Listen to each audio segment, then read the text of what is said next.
मेरा नाम मोहम्मद खान है। मैंने 3 महीने हो गए गुर्दे वाशरूम में। मैंने ਲੱਤ ਦਾ ਮਸਲਾ ਸੀ, ਲੱਤ ਕੱਟੀ ਗਈ ਸੀ ਮਸ਼ੀਨ ਚਾ ਕੇ।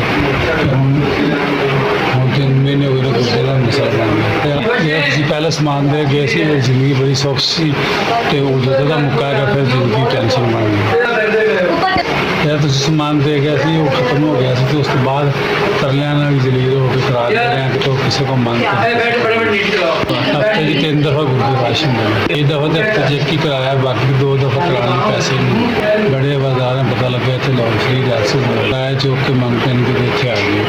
इतने आके मशीन लगी तो सुकून हो गया।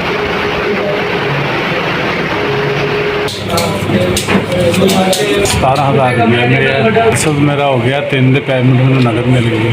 16,000 रुपया 4 डायलिसिस का, 1,000 रुपया मैंने कराया। मेरे भला करे चोखा रिजक देवे, ज़्यादा इज्जत देवे और लंबी उम्र देवे। असी माड़े गरीब बंदे साड़ी मदद की थी। असी फ्री डायलिसिस असों बड़ा बंद करके आए हैं।